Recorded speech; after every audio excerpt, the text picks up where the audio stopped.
Hi, everyone. Welcome to Six Figure Authors, the show that helps you take your writing career to the next level. I'm Andrea Pearson, and I'm here with my two co-hosts. I'm Lindsay Baroker. And I'm Joe Lallo. And this week, I'm really excited about the episode. Oh, and by the way, I still have COVID, and so I have this tickle in my throat. So I'm trying not to cough. Anyway, sorry about that. We have an awesome guest this week whose ears have probably been burning since the beginning of December when I first started talking about our awesome guest this week a lot. I was listening to earlier episodes. I was like, oh my gosh, Becca was mentioned 30 times by me at least in one of our episodes. Anyway, our guest is Becca Syme. Hi, Becca. How are you doing? Hi, I'm so excited to be here. I listened, and so my ears were definitely burning, but in a great way. I love it. I was like, I've discovered Becca Syme. Where was she? I think the reason I didn't discover you is because like when I hit my great burnout period in 2019, I stopped listening to podcasts and you've been on shows I usually listen to. And so I'm like, okay, that's on me. That's not on anyone but me. Okay, so hold on. Becca is a Gallup-Certified Strengths Coach with a master's degree in Transformational Leadership and 14 years of experience in success coaching with writers, organizations, and individuals in communications, strategy, systems, and self-leadership. She teaches the popular Write Better, Faster course, which I'm taking this month, and it's been great, and does strengths for writers coaching. She lives in Ski Town, Montana, where it's always winter and never Christmas. And she sometimes writes mystery novels under the name RL. Is it RL Syme? RL Syme. Yeah. Yeah. Awesome. Anyway, welcome to the show again. Yay. Thank you. Yeah. So tell us about your journey when it comes to writing and publishing. Yeah. I mean, like a lot of writers, I think I've always been writing on some level ever since I can remember. And so the journey definitely started young and also, was not at all what I expected. I did a undergrad in English Lit, and I did a part of an MFA, assuming, of course, I think like a lot of people who do MFAs, that I would be writing poetry and short stories and novels and making a living doing it, because I didn't understand life, and stopped doing the MFA when I realized no one makes money doing that, basically. And had to do something else. And I actually got into strengths coaching because I had to take the strengths test to get into grad school. And I just fell in love with strengths and started obsessively doing that, and then was writing as well, because I just love writing. But I feel like the two have been kind of inextricably linked for me. Like I've been doing both of them for decades, it feels like, but yeah. Well, you basically just answered my next question, which was, at what point did you start coaching authors? Well, it's funny because I was actually coaching schools and corporations, individuals and stuff like that before. And I never intended to coach authors because I was an author. Like I got my first contract in 2009. My first book came out in 2011. And then I did indie publishing starting in 2013. And I left my job essentially and became like a full-time writer. The strengths coaching happened because I noticed that a lot of my writing friends had never been business owners before. And so when they were trying to run businesses, they were struggling with some of the HR stuff that I think we struggle with when we're brand new business owners and don't know how to manage ourselves, right? And so I actually started coaching just for fun. Like I was coaching writers because I was friends with writers and they needed help. And then eventually it just kind of became its own monster. Like it's a friendly monster, but it's definitely, it became its own thing without me intending to do it. Yeah, I feel like for a lot of authors, it's kind of a surprise when they find out, oh, I'm running a business. Like if you start a lemonade stand, you know what you're getting into, but you're like, but I was writing a novel. Why do I have to learn all this business stuff? Yes. So as someone who, it sounds like you've worked with a lot of authors, so you've presumably had the opportunity to see a lot of personalities and different types of people. So what are some of the common challenges that authors struggle with? And I'm curious, how much does that change as they go from like finishing their first book, which I feel like everybody's had that struggle and understands, or everybody listening to this anyway, and to like mid-career authors or people who have written 5 or 10 books, what kind of issues are they struggling with? So what's super interesting, and I would probably give a different answer. I would give a different answer having coached authors than maybe other writing coaches would give, because for me, it's so much about the person and like the personality and what's different.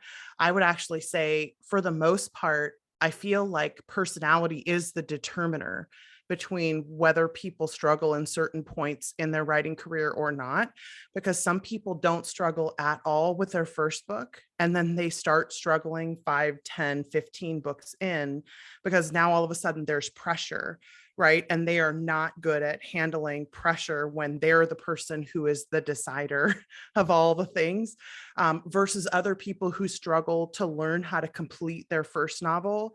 And then 5 and 10 and 15 books in, they're just iterating a process that works really well for them.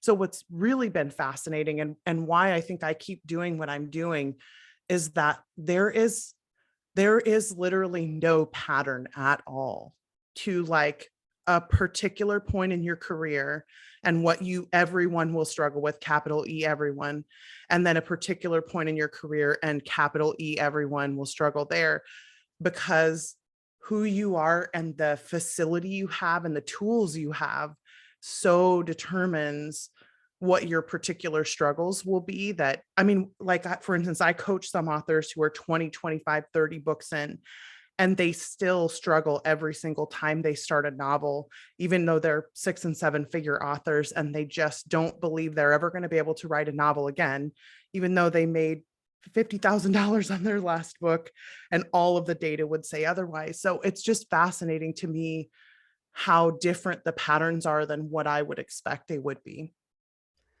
That's interesting. Do you think that, I always feel like I tell people, if you don't hit it right out of the starting blocks, if you don't, your first series doesn't kill it, I'm like, it's probably a blessing, because you're going to, if you have super success right on, and then it's like more stressful because you're like, I don't know if I can follow up on that. And, Yes. if you just kind of gradually build a fan base, I feel like it's easier. But do you find that to be true, or we can have hangups, authors anytime? Right. Yeah. I mean, can we have hangups? Yeah. But I so agree with you though, because when you get used to not succeeding in the beginning, you develop skills to not succeed and still keep going. But man, when you do the one hit wonder thing, right? And now you have to follow up and write like the second book. So like I have a couple of clients who would do like their very first book outsold literally anyone they even know or heard of.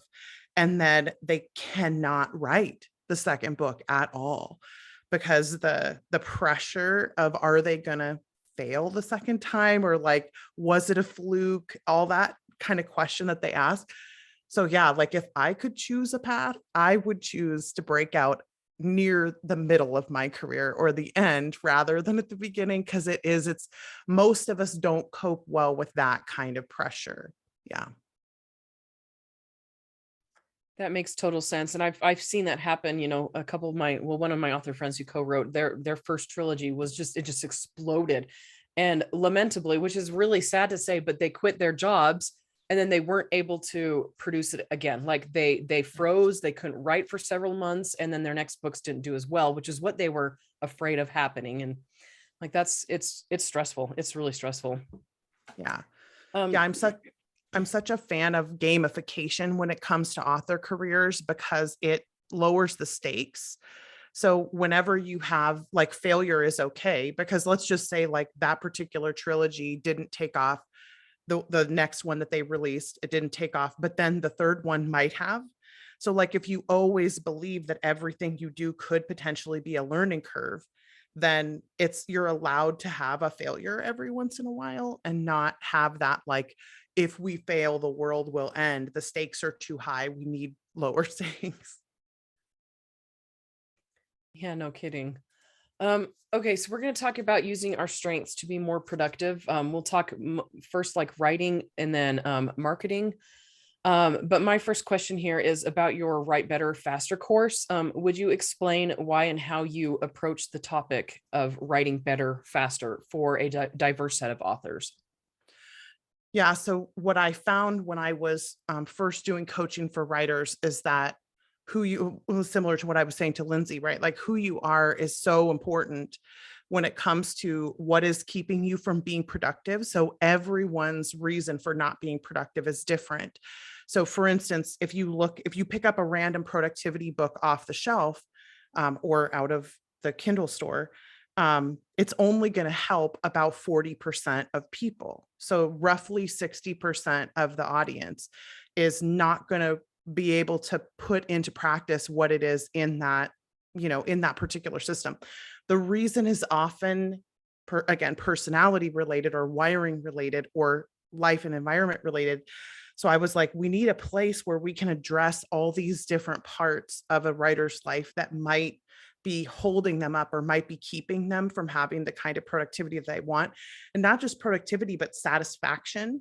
Like so many of the aha moments that people have when they come out of Write Better, Faster is, wow, I thought I was doing a lot worse than I am because I was comparing myself to literally the one person on the planet who can do the thing that I want to do, instead of recognizing that, no, for actually the way that I'm wired, I'm killing it. And so like some of the people who go into the class recognize that, realign themselves. But the class itself is so focused on what makes you unique and different from everyone and why it is that you have to customize.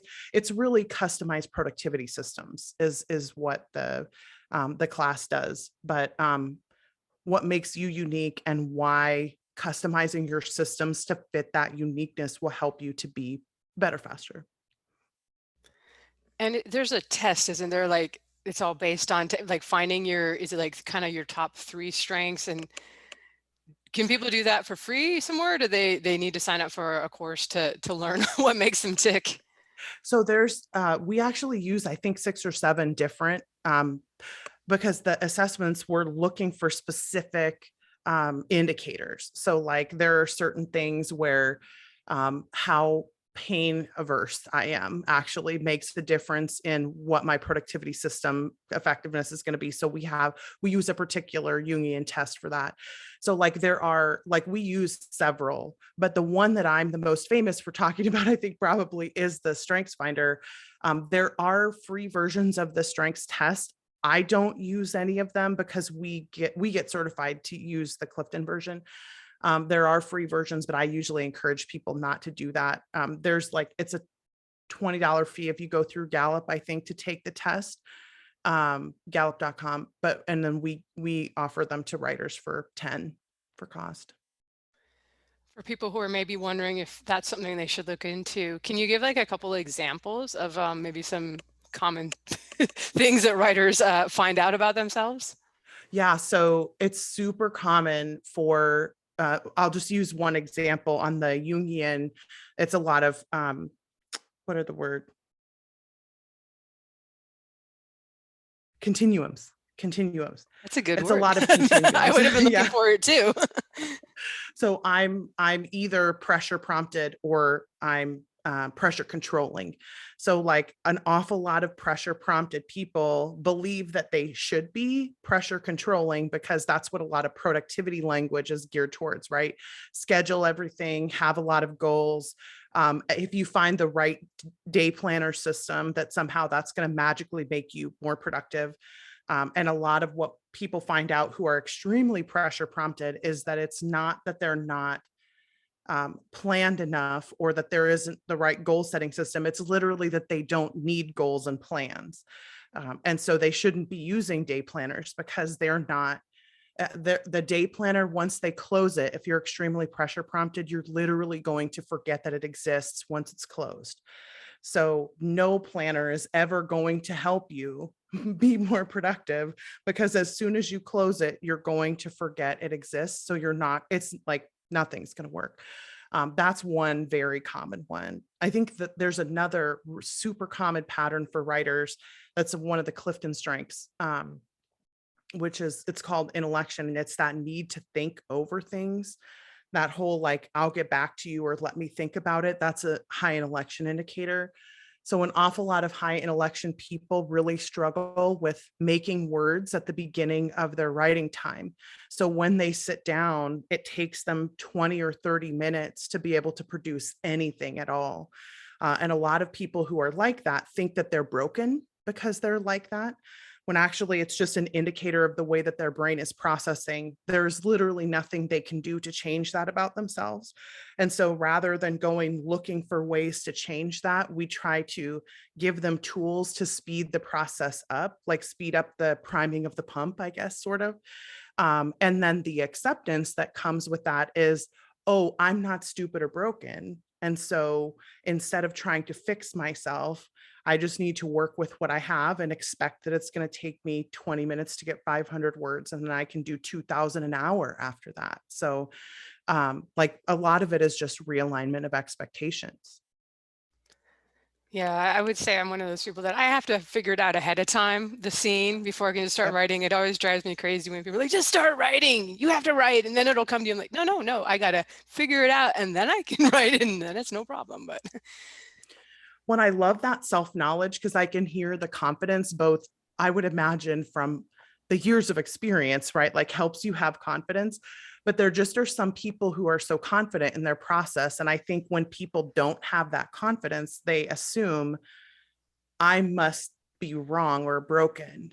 And so so much about the realignment process is the reminder that when you are that way, like there are people who are extremely successful who have that same issue, and they just accept it and work with it. So then I can just accept it and work with it. And I think that's why I like strengths in particular so much, is that we have examples of 6 and 7 figure authors who have literally every single of the 34 strengths. There is no indicator that like there's one particular set that's good for writers and one that isn't. And so I can know with certainty that it's okay for me to just be who I am, and I could still have success even being that way. I'm sure a big part of the journey is just kind of figuring out how you tick and how you can be Mhm. successful. And do you guys also identify weaknesses? And is that something, do you teach to kind of lean into your strengths and try to work around your weaknesses, or like at a VA or something to do them? Or do people just need to suck it up and do some of the things that they feel they're not good at, or maybe they aren't good at? Yeah, I would say both are true. Like, because what we find in terms of the theory of strengths is that so many of our weaknesses are actually the things that we're really strong at that we're not utilizing in the best way. So like just to give an example, I'm very high in a strength called input, and it means I like to take in a lot of information. So when I am procrastinating, when it's not beneficial procrastination, because some procrastination is beneficial, but when it's not beneficial and I'm just wasting time, the problem isn't that I'm low discipline, because I am low discipline. The problem is that I'm so high in input that it feels more fun and good to input than it does to do the writing. And so if I can understand that and acknowledge, okay, there are ways to make that input work better for me and to be more intentional about the way that I use it, that will get rid of some of those weaknesses, as opposed to like shaming myself for wanting to go research stuff, which is never going to make the desire for the input go away. In fact, sometimes it makes it worse, and we rebel against our internal desires. Like we rebel against the curbing of the desire. So if we go with the wiring instead of against it, it's often much easier to control those areas of weakness. But I also just want to agree with you about, we still have to do plenty of stuff that we don't like. And that's the bad news, right? It's like, there's just no way sometimes around the fact that even when you are bad at things, unless there's a way to just not do it or pay someone else to do it, we still have to do it. Yeah, that's one of the unfortunate things that, like, especially like we're talking about being people who run businesses. It's like you figured out, okay, I can definitely write a book because I wrote a book. And then you start discovering the other parts of being a successful business person. And now there's all these new skills you weren't aware you were going to need. And you were confident you could be a writer because you did that, and suddenly you find other stuff that doesn't matter whether you're confident you can do that or not. It's part of the job. Oh yeah. All right. So you said earlier that like there's no strength that means you're not going to be a successful author. Like there are successful authors with all of these myriad different types of strengths, but some just not speaking of the 34 or whatever codified strengths, but like strengths in general, some things are more applicable to an author career than others. Do you find that there are some strengths that like you are succeeding because of that strength versus you're succeeding in spite of that strength? Or are there strengths that are just not hugely beneficial to a writer, but might have been beneficial for other parts of the career? Yeah, that's a great question, because I would say the answer is yes, but with a caveat of, I do think that the strength is always beneficial to some part of a career. It may not be beneficial to the parts that like are, for instance, if I'm super high in input, that is extremely beneficial for certain parts of my writing process and also for my learning process. But it's also antithetical to some of the, getting things done part. And so are there strengths that make it more difficult? Absolutely. But sometimes, so this is what's so interesting.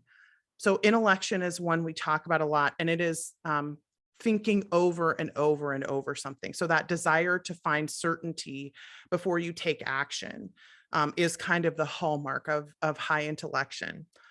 And when you're high in intellection, it does generally mean that you don't write as fast. Most intellection writers don't release more than 4 books a year. Like that's a general average.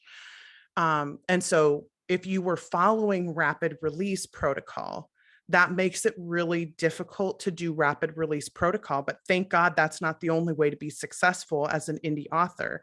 So it's almost like for every thing that might be a downside, there's a potential workaround where you could make that work for you. So for instance, some of our clients who are very successful high intellection writers, they write books that stick in a way that the rapid release books, for most people, not everyone, but the rapid release books for most people are not sticking on that same way.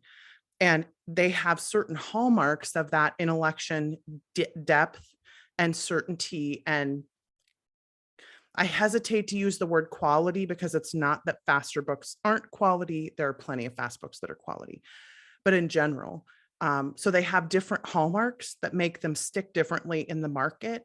So on some level, if I could choose, I would rather write fewer books that make more money than more books that make less money. And that's a personal preference, right? Because I also happen to be high in intellection. But then thank God that not everybody's wired like me, because then we wouldn't have like other people who write 25 books a year and make millions of dollars doing it. And we love their stuff. So like, I kind of feel like on some level, the path of indie authordom is just so diverse and different that it's possible to make every strength work for you, even when you don't have some of the strengths. Like for instance, achiever, that one's easy to think of what that might be, getting things done, right? So like it is much easier to get things done if you have achiever, but it's not a given that you're going to be a money maker just because you have achiever, if that makes sense. Yeah, it's funny when I have had conversations with a friend of mine who had aspirations to be an author, but never got past the planning stage because planning was just what he wanted to do. And the joke was always about the way we made maps, because I would write a story and then make a map of the story, like literally a map of the story, like here's where all the cities are. And he was like, I don't understand how you can start writing a story without a map finished first. And then like 4 years went by and he has a really nice map and no story. And I have an entire series with, that's been building on a map. It's just interesting to see how these things work. Yeah. So my next question is, what are the differences? Okay. And this, I want to make sure that this episode is beneficial for people who haven't taken the test, the strengths, Clifton strengths and all that test. So what are the differences between someone who is externally motivated when it comes to writing and publishing and someone who is internally motivated? And how can a writer know which they are? Again, like I want them to take the test. Everybody should take the test, but but if you don't, there still valuable. are ways to tell. I mean, because any personality test, even the ones that I don't use, because I think they're basically scientifically invalid, but even the ones that I don't use have some kind of a helpfulness to them because they provide a way to discuss certain characteristics, and they're essentially behavior, right? So if I'm externally motivated, I'll be able to look back in my history and see that I perform best when there are external circumstances that have teeth attached to them. So when I make a deadline for myself, I don't meet it. And when someone else sets a deadline for me, I meet it. That means that generally speaking, that means that I'm externally motivated. When I'm internally motivated, I can set a deadline for myself and I will meet it. Potentially not all the time because circumstances in life. But generally speaking, internally motivated people don't need deadlines. They don't need help, getting things done. So when you're internally motivated, being an indie author is definitely easier. It is, like, to go back to Joseph's questions, right? It is definitely easier when you're internally motivated because you are the person who's in charge of your business. And so as the boss, you listen to the boss. When you're externally motivated, it's more common that you don't always listen to yourself first. And I think the danger is that when internally motivated people look at externally motivated people, they try to make them internally motivated, like just care about your book more, just have better focus, just have bigger goals, et cetera. And that rarely works. But what does work if you're externally motivated is using the motivation around you to help you write. Like creating an environment around you that is external to help you write. So things like we have one external motivated writer who writes with her Patreon. She literally gets on the computer with her patrons on Discord, shares her screen, and they all watch her write the book, right? Like every time it's time for her to write, she shows up for it because she doesn't want to let down the insiders who are that invested. And then like an external motivation, obviously pre-orders, editorial deadlines, like things like that have teeth attached to them. But the problem is if the teeth aren't real, your external motivated, it will know. So you can't fool it and be like, no, for reals this time, it's going to be January 1st. No, it knows, like the thing inside your head knows that there are no teeth attached and it won't listen. Because of course, the problem is when you're externally motivated, you're also being pressured by all the things around you, the system that you have created that is externally motivating you to do other things. So when you are wired that way, and this is part of what we talk about in Write Better Faster, you have to identify the places that are causing the most slowdown for your external motivation as it relates to books, and then do something about those places. Because if you don't, then they're going to continue to give you the same results because you're giving them the same information. See, this is all really great information. And I have learned, through strengths and through the course and everything, that I am very internally motivated. And when my life fell apart, I was like, oh crap, I need deadlines. Like I need to set up all these deadlines. And so I was like, I need pre-orders. And I didn't realize that my life didn't fall apart because I wasn't meeting my deadlines. I wasn't meeting my deadlines because my life was falling apart.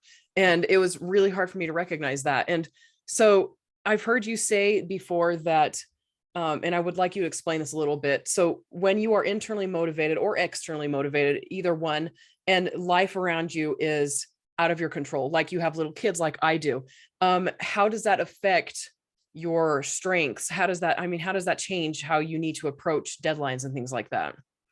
Yeah, I mean, it changes out everything, right? Like I feel like it changes everything. And especially those of us who lived through the last 2 years and saw the way that our entire productivity system changed when all of a sudden our kids were home from school, some of us, or when our spouse or partner or parents or children were home from school, right? Like home from work.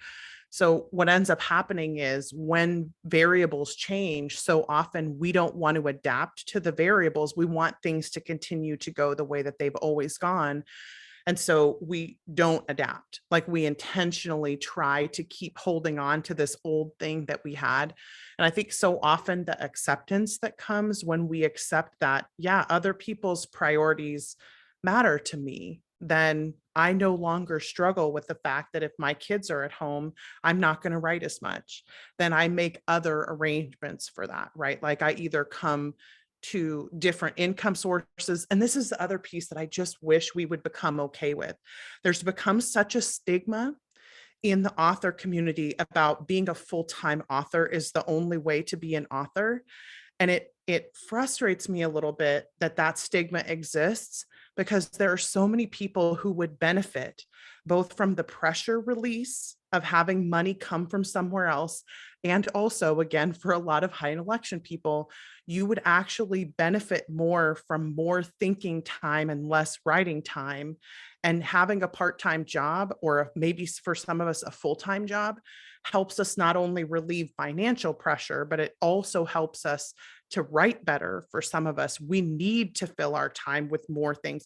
Some of us are less productive as full-time authors than we were as full-time teachers and part-time authors, because we are so externally motivated that we're just not capable of ordering our own time in that way. And so for me, I think every time something in your external environment changes, it has a potential to affect everything about your productivity. And we keep wanting to pretend like there are no related incidents, like nothing is related. I can just keep doing what I'm doing and I can, shut it all out. But not everyone's capable of doing that. And if you aren't, there's nothing wrong or broken. It just means that you need more stability, and we need to find a way to get you some environmental stability. It's a pretty tough transition for a lot of people too. If they do make it, decide to go full-time author, all of a sudden they've kind of lost that structure from having a job and the social connections with people. All of a sudden you're alone in your room or not, because you're also watching your kids, right? Right. Yeah, so it's like, I think we glamorize it, or a lot of people are like trying to escape a job that they're frustrated with. So it's like, it seems like the pinnacle is to be able to do it full time, but it does come with its own challenges. Yep. Yeah. Yeah. Sometimes I think what I would like to see as a coach is to see people, if you don't like the job, then get away from the job.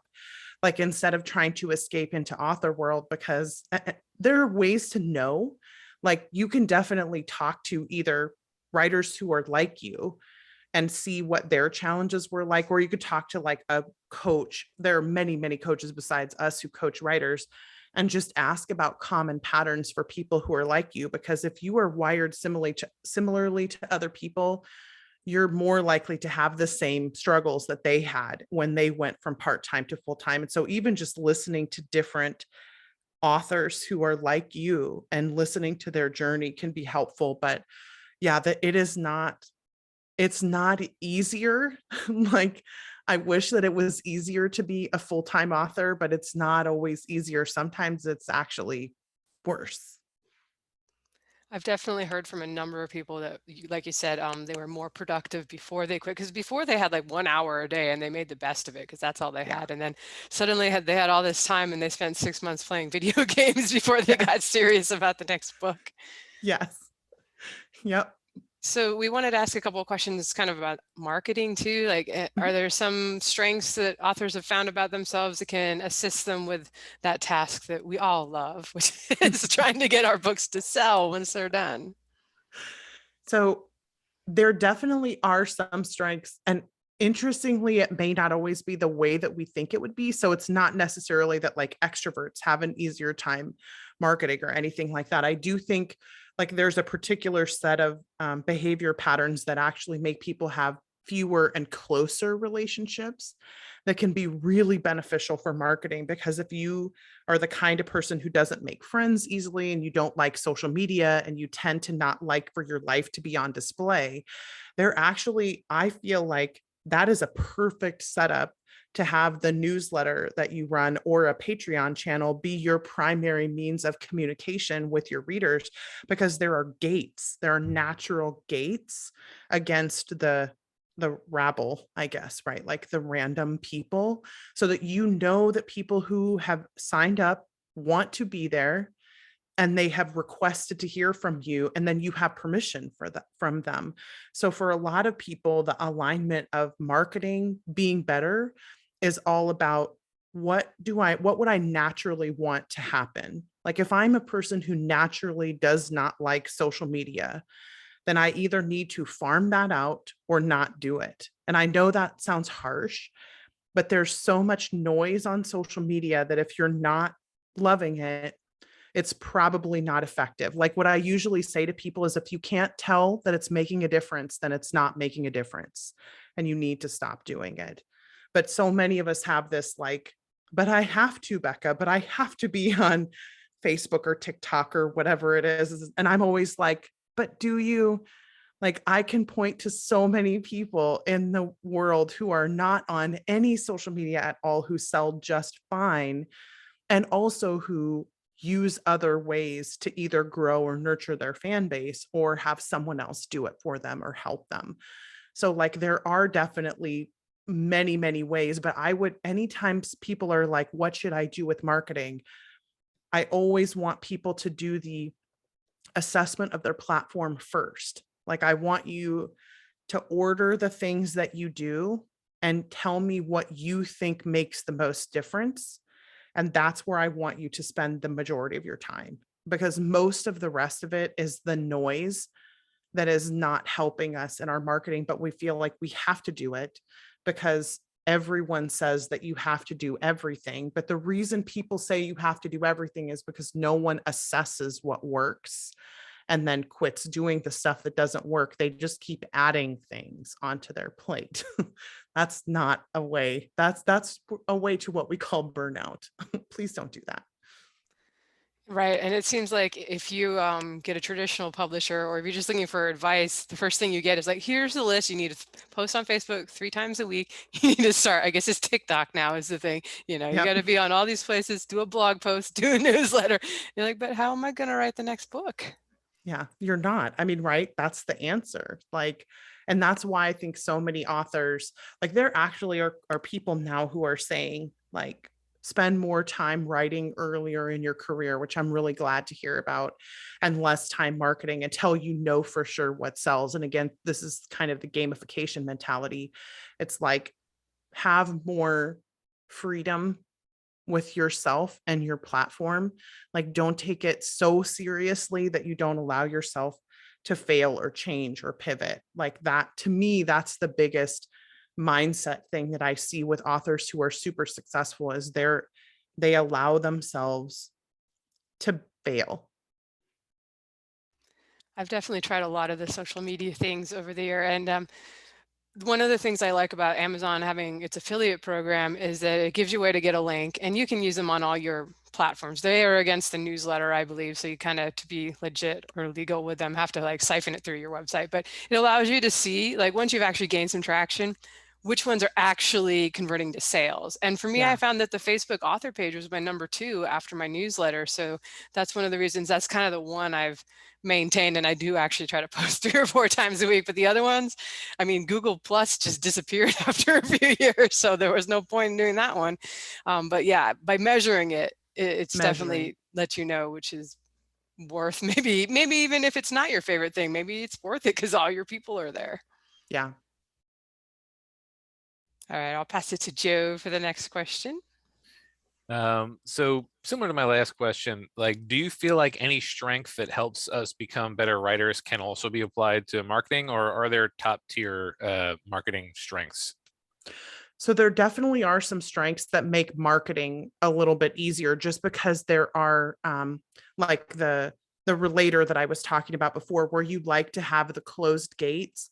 They also create sort of an intimacy with their communities that make their readers feel like they're friends on some level, even if they're not to the writer. Like the writer may not think of them that way, but the readers feel that way. And that tends to create really close-knit, intimate dedicated fans. And so I do think that that particular strength has a real benefit when it comes to community creation. I think connectedness and empathy are both like that as well. Those are relationship building strengths. And then, of course, if you have the strengths like achiever, discipline, focus, which are exactly what they sound like, right? It's so much easier to get marketing tasks done when you're wired that way, like where you really get a lot of energy out of repetitive tasks.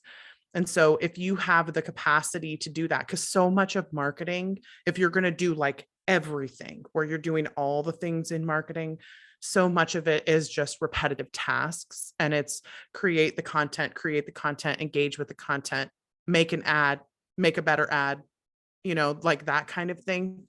So if you have the capacity to internally motivate yourself to get those tasks done, it can absolutely be easier. Does it mean that you're not going to be successful if you can't do that, though? No. I just think that there are, if that's the tactic you're going to take, there definitely are ways that are easier to be wired. Talking about all of this stuff, like I'm an extrovert, and whenever I take that, the Jungian, whatever, how you say that, Jungian test, I always am like really far read into the extrovert thing. And so I always thought it was like some sort of a contradiction, because unless I know somebody's really competent at what they do, I don't want to work with other people. I don't want to be in groups with them. I prefer to do things solo, which I'm like, how is that possible when I'm an extrovert? I'm like, leave me alone. I don't want to interact with anybody. I just want to go at my own thing. But I've also learned that one of my top strengths, none of my top strengths except one, have anything to do with relationships. So I'm like, I just don't build relationships. I'm like, I have no empathy, which is really horrible, which is also really good because I can get on Facebook and I can read other people having struggles and it doesn't faze me. I'm just like, oh, that's really horrible, but I don't take it on emotionally. So yeah. But listening to you has really helped me understand that about myself. I'm not a snob. I'm not like, I prefer to be on my own and working. And then that way, I don't know, I think it has to do with like focus and everything. I just can zone in and I don't have to think about, group activities, things like that. Well, and when you're with people, you're focused on the people, right? Like when you're here in the podcast, you're focused on all the people who are here and then all the people who are listening, like that's your extroversion. But when you're working, that's different. And I do think that, so the piece about strengths that I love that bothers me about other tests is the level of nuance that's there. So I can be extroverted and also not like people. I can be introverted and also be extremely friendly and outgoing. And the linear continuum tests don't have that level of nuance that allow you to be both of those things at the same time, which is why I like strengths so much. I can be two completely opposite things at the same time. Like I can literally be high adaptability and high achiever. And those two things could not possibly be more opposite, but it's possible to have both of those conflicting talents at the same time. And then you fight a little bit internally, right? Like you have that fight of like, oh, I want to go with the flow, but I want to get all the things done, but I want to go with the flow, but I want to get all the things done. And everyone can resonate, I think, with that internal discontent of like parts of us that don't seem to be aligned together. And that's what I like, I think, about strengths is you don't have to be predictably the same.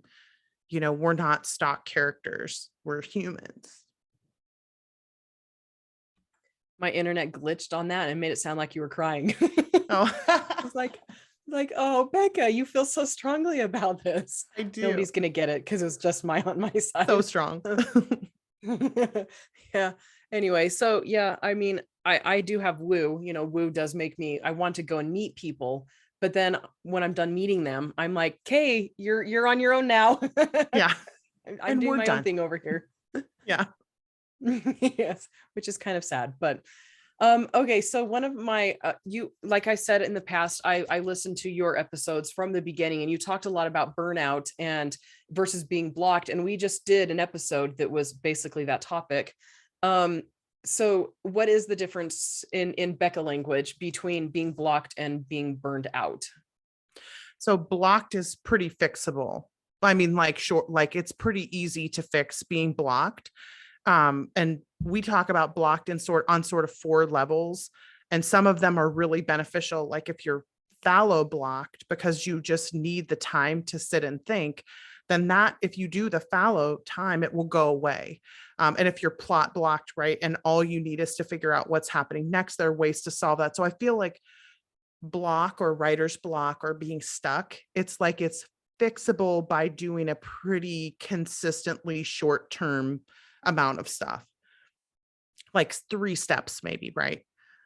Burnout is systemic. Like it's something that is not quickly solvable. It definitely takes a lot more time to recover from. Like it's unusual for burnout recovery to take less than a month. And I would say a month is on the short side, like depending on how long it took you to get in there.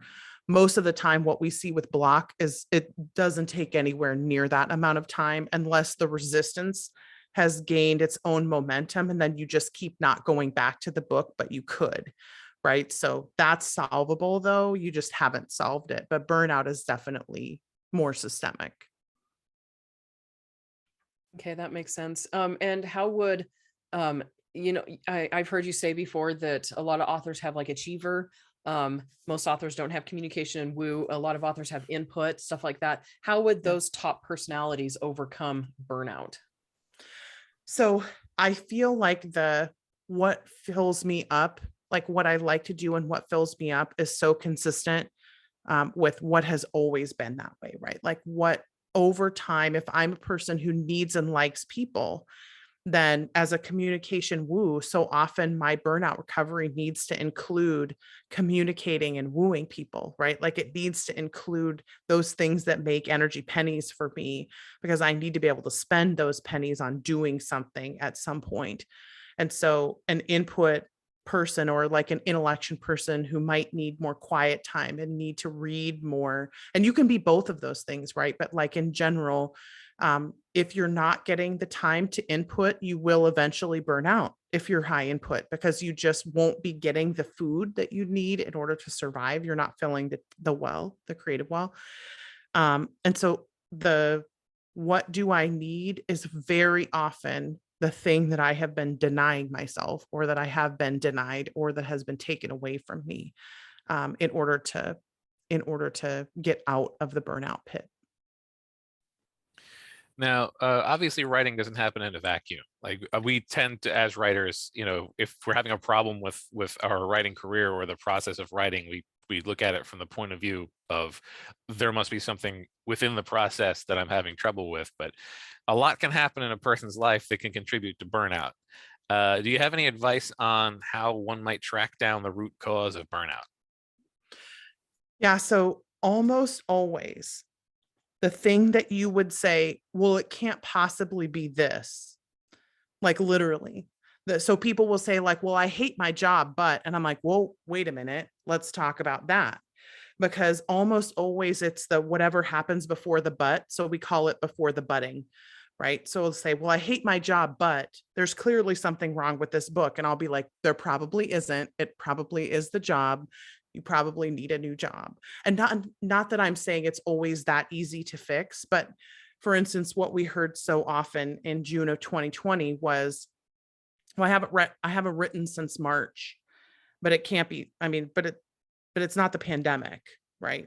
But isn't it? I mean, why wouldn't it be the pandemic? Why wouldn't it be that your kids are suddenly at home? Like, why would you assume that it's not that thing? And I think it's partly because we don't want to admit the unfixable stuff.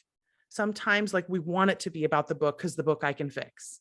And maybe the job I can't fix, or maybe the family situation I can't fix, or my divorce I can't fix, or whatever. And so we want it to not be that big environmental systemic thing, but it often is that thing. And the other piece too is often if I've always needed something like reading, for instance, and I used to read all the time, and then I quit my day job to be a full-time writer, and now I have to write all the time. So I haven't read a book in 2 years.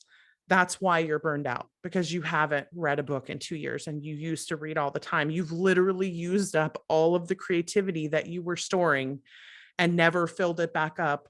And now you are burned out. So like when I had it, this happened the very first time I had a client, and I told her, she's like, well, what do I need to do? What do I need to do, Becca? And I'm like, you need to read. She's like, nope, I cannot do that. I have to write. And I was like, right, but you're not going to be able to write until you read. And so she finally agreed to do it. And at the end of the first month, she sent me an email and she's like, can I stop reading now? And I'm like, can you write? And she's like, no. And I was like, well, then keep reading. So she kept reading. And a month after that, so 2 months after we had the first conversation, the words just started to flow out. And when she sent me that email, she was like, I did not believe you when you said that this would happen. And then it did. And I kind of hate you a little bit. And I was like, I'm okay with that because you're writing again. And now she's constantly like, I will never do that again. And she reads intentionally now as part of her work, which I think is important. So many of us need to do that, and we don't, because we think we need to keep up with all of this other stuff. But as many of you have pointed out, but if you can't write the books, and if reading feeds writing the books, then you can't market a book that you haven't written, then you need to read. Like, that's just, it needs to happen. It's kind of funny too. I don't know if this happens to everybody, but you'll start reading something else and all of a sudden you'll start having ideas for your own stories. Like, especially if it's something kind of boring, maybe I'm not saying to pick up boring books, but you're like not as engaged as like if something's really good and just sucks you in, you're like not thinking about anything else. It's no, those ones that your mind wanders a bit. I don't know. Maybe that's just me. Or like, I would do it this way. Like that. I'm a big fan of like the I would do it differently thing. So when I read, I'm often like, let me do that different. That's true. It's arrogant, but true. Yeah. Although sometimes you just end up wanting to write like fan fiction like you did early on in your career because you just want to like use that world and spend time in it. All right. So our last couple of questions, we're surfing around, checking out your books. And I love the title of Dear Writer, You're Doing It Wrong. And I just wanted to quote, the blurb was so great. This is just a part of it, but it was, it's not happening the way you thought, and you're not quite sure why. You're pretty sure there's something wrong with you, or you're doing something you shouldn't be doing. You might have tried some of the things everyone says to try, and it's just not happening the way they promised it would. I was just wondering if you could talk to that a bit, because I feel like that's going to be true for a lot of our listeners that are like, why is everybody else having this great success and I'm not where I want to be? Yeah. Like, I'm so glad that you asked it that way, because like my answer to that question is so often because you are exactly where you should be, right? Like that you think that you're doing something wrong because you're not having the success that you want to have yet, but really you're just at a different point in the timeline almost. Like you have jumped ahead in your mind to farther down the timeline than is realistic for you to be in. And you want to have something that you can't have, which doesn't mean that it's not, you don't still want it, but it's like, but let's look at the reality, right? So one thing we hear a lot is, why am I not farther along in my career than, for instance, some of my friends who took off? And then we'll start answering that question and they'll say things like, well, I mean, I know they don't have kids anymore in the house and I do. And I'm like, well, there you go. There's the reason. Like, not that you should get rid of your kids. They're wonderful, I'm sure. But that is a reason why you would be farther behind than people who are childless or whose child, who are empty nesters. And so when we look at like, what is it that we're really doing wrong? So often we want to either look for the thing that we can blame ourselves for so that we can fix that thing, or we want to assume that it shouldn't matter at all when someone started publishing. It shouldn't matter. I should still be able to have the same amount of success as somebody who started publishing in 2012 and took off and is still doing great 10 years later. Like, I should still be able to have that same amount of success. It shouldn't matter to me that I only have 1 hour a day to write. I should still be able to write 12 books a year. But should you? Like, those types of questions. So a lot of when I think I'm doing it wrong is because we don't take into account all of the variables of a particular situation. And so part of what is in that book is, are you really doing it wrong? Or do you just have expectations that are not enmeshed with reality? Right. And it sounds a little harsh to say it that way, but Like so often that is what we expect, that it shouldn't matter. It shouldn't matter. It shouldn't matter. Right. Yeah. That's painful, but also it does matter. It matters. Yeah, like you were saying before with like the before the but. Like there's a comic who said that he had a tattoo on his arm that said because anytime anybody has a problem, they sort of know. They know. Like the only reason is, well, they're not solving it because either they know that the solution is more difficult, or you know, so it's just Yes. funny how often like the information you will provide the answer to your question in the way that you ask the question. Mhm. But Yep. so you've got a book, Dear Writer, You're Doing It Right. And aside from that being precisely the sort of thing a lot of us would love to hear, but we fear we shouldn't be hearing, it sort of reminds me of a Jean-Luc Picard quote, which is, "It's possible to commit no mistakes and still lose." Yeah. Is there a way to know when the things that are going wrong are out of your control, and how do you deal with the situation when that's the case? So, yes, there is. It's often a long process of testing. And so I usually encourage people to release themselves from the expectation that you need to figure it out right now. Like that's the first thing is that, so let's say you release a book in October and it didn't go well. Is it my fault that it didn't go well because the book wasn't written well? Is it my fault that the marketing wasn't done correctly, et cetera, et cetera? Like, in order to test all of those variables, you would have to run tests on them. So you would have to change the cover and see if that makes a difference. You would have to experiment with blurbs, maybe run ads in a way that you didn't run ads before. So are there potentially things that you could do differently? Absolutely. But most of the time, the reason that things don't go the way we want them to is literally for reasons out of our control. Like way too often, especially those of us who are very conscientious about trying to do things right. Most of the time it is, and I love that you use that quote because essentially it's our question, the premise. It's, I should have sold better than I did, but should you? Like the question really becomes, is there actually anything you could have done? Because in that moment, you wrote the book the way you wrote it. You made the decisions the way you made them. There is, I always quote the Morpheus quote, right? Like what happened and couldn't have happened in any other way. Like, so either you have to change it next time, or you're going to lose a whole bunch of time trying to figure out what exactly you did wrong, because it's such a multivariable equation. And there definitely are experts out there.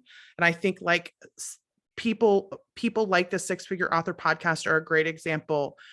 There are experts out there who can objectively look at what you're doing because they've had a lot of experience releasing books, and they can try to help you come up with formulations about what might have happened, definitely. But ultimately, the only way you're going to know for sure is if you iterate.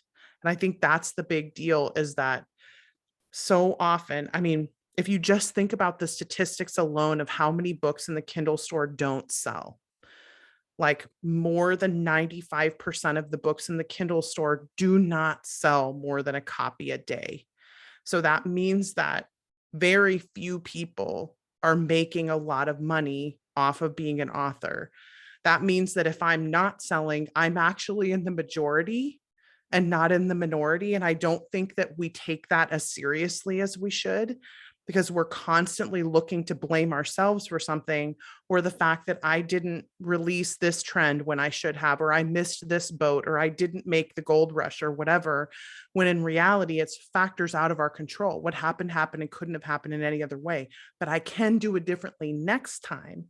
So how can I do it differently next time? And I know I keep coming back to gamification, but I feel like that's part of the you're doing it right mentality, is like, let's not get caught up in guilt, shame spirals, like trying too hard to figure out all the things that you're doing wrong, and instead focusing on the places where we know you're doing what you should be doing and doing that better and doing more of that. Ultimately, that's kind of the better, faster concept. But yes, I do think that most of the time it's factors out of our control, and that doesn't feel good. to say out loud. And it doesn't feel good for most of us who really care about quality and doing things correctly and doing things right. But it is so often the case, both for success and for failure. See, and I've always said, like, that, you know, before I had kids, I wasn't as productive, and having kids made me more productive. And just, I've recognized over the last few weeks that that's not how it actually went. Like, cause looking back, I know my personality. I'm achiever, I'm activator, I'm focused. I wasn't lazy before I had kids, and I didn't waste my time and didn't write. I was learning how to write, and I was learning how to market. And I didn't grow up wanting to be an author. I didn't grow up wanting to be a writer. I didn't start writing fiction until I was like 25 years old. And so when I look back over the past 10 years, I spent a lot of that time learning how to deliver craft that readers wanted to read. And most everything I've written has not been something that took off. And I knew, I mean, I have a business mind. I knew that a lot of the stuff I was writing wasn't going to take off, but I also recognize now that that stuff helped me learn how to be a better writer.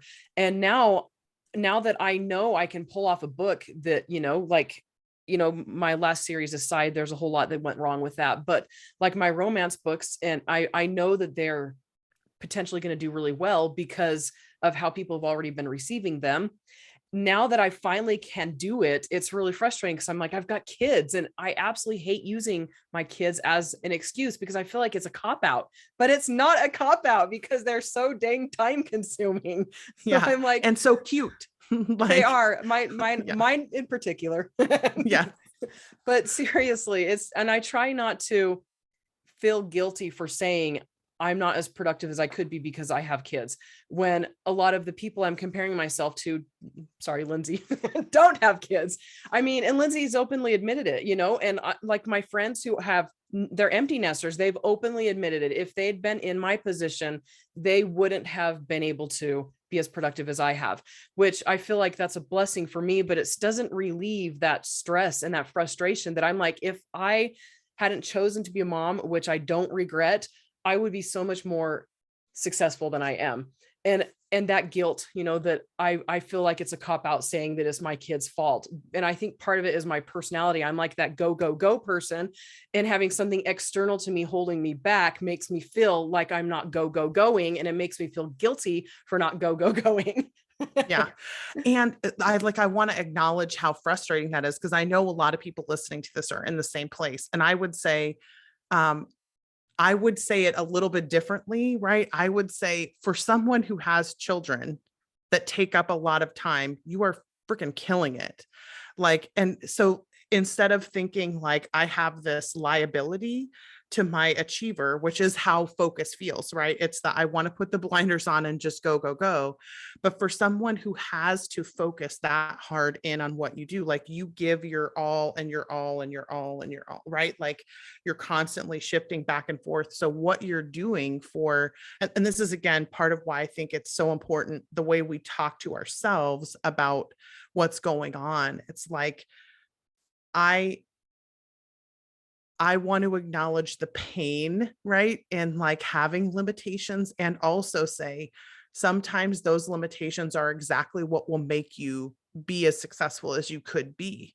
Like it's very possible to be able to utilize your time better and make better decisions than I would. I don't have children, because you have to, and I don't, right? Like, so that's a huge difference, I think, in hopefully alleviating some of the pressure on like that you should for some reason be like someone else. And to be fair, like your personality is also very much, what is the rule? Like, show me the rule and then I will follow the rule, right? And so you just have to assimilate the rules for you instead of the rules for someone who is, you know, empty nested, for instance. Yeah. And that's a problem because there's no rule when it comes to writing. You know, there's like, Yeah. I'm like, and that's true. That's weird that you picked up on that because I've never told you, not even in our Right. coaching session, that I am very rule driven. I'm like, what? I'm just obedient to a fault. Like tell me what I'm supposed to do and I will do it so well, you will be surprised. Yes. That's not the way it is with being an author. There's so many different roads to success. Yeah. Could I add, just to finish up on this thought, that I think it's important for people to realize when they're not achieving everything they want to, is that the really successful people you see, you know, the Jeff Bezos, Elon Musk, those guys, they're super driven, super obsessed. They do not have work-life balance. They have multiple divorces, probably estranged from their kids. So you have to, that's something that people choose, like, or they're just driven, and that's the way their personality is and they're built. So wanting that, but not being able to give up everything, that creates some friction. But those people who don't give up everything will probably have happier lives. They have their kids they spend time with, lots of friends they do stuff with on the weekends, you know? So it's like there's positives to both ways of looking at things. And, you know, Andrew, hopefully your kids give you a lot of happiness, and your family and everything, and too. You know, it's not all about the books, hopefully. No, my kids, they definitely bring me happiness. Like, I keep my phone with me for one reason when I'm around my kids, to write down the funny things they say. And gosh darn it, they are so funny. Like, kids are great. They always catch me off guard, you know, they're fun. And I understand, like, I recognize that in future years they'll bring more blessings. And right now the blessings they bring me are like warm fuzzies, that I have such, sorry, that my 2-year-old is so funny. He does the funniest things, but he's so hard. But later on, like, I'll be able to have companionship with them, you know? And like my oldest is now 9, and talking to her is starting to become more rewarding, which is kind of sad to say, but it's true. They're not as rewarding when they're little. Yeah. That's because you already know everything they know. Yeah, that's true. You're like, there's no value add from this conversation. Yet. Yes, that's a really great point. Sorry, I'm gonna cough here. Okay, so sorry, Becca.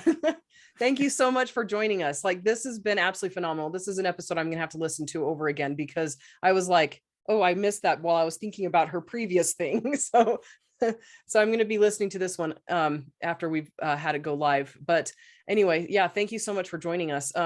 Could you tell people where to find you, like your cozy mysteries, your courses, your nonfiction books, all of that? Yeah, the easiest place is to go to the YouTube channel and listen to the Quit, QUIT, and no, I'm not trying to convince writers to quit, just to quit other stuff, like to quit things that are holding them back. But the Quit cast on YouTube is the easiest place, and that has links to like all the nonfiction, or the nonfiction books and stuff. The cozy mysteries are written under R.L. Syme, which, funny story, I was at a book signing once and somebody came up to me and asked me if I wrote Goosebumps, which I absolutely said that I did, and then was like totally caught because I was like, yes, I'll sign your Goosebumps book. And then they were like, yeah, never mind. Stein and Syme are not the same. And my real name is Syme and Rebecca Lynn. So yeah. R.L. Syme are the cozy mysteries. And there is, I think, one series out under that name. And then everything else is either under a pen name or I took it down. I'm one of those writers, right, who, like, if I'm not writing in that genre anymore, I take all the books down because I'm like, I don't want a fan base that I'm not going to manage. But the cozy mysteries are still up. That's kind of funny, because I would be taking so many books down if I did that with my fantasy. Like, I'd feel naked. Oh yeah, I do sometimes. Anyway, all right, Lindsay, Joe, do either of you have any further questions? Any further questions from the two of you, from the audience? Nope. No, it was great having you on the show, Becca. Thanks for joining us. Thank you so much. All right, everyone. Thank you so much for listening. And thank you again, Becca, for joining us. You can find the show notes or leave a comment or question at sixfigureauthors.com with the number 6. And I am totally done talking now. Goodbye. Bye, everyone. So long, everybody.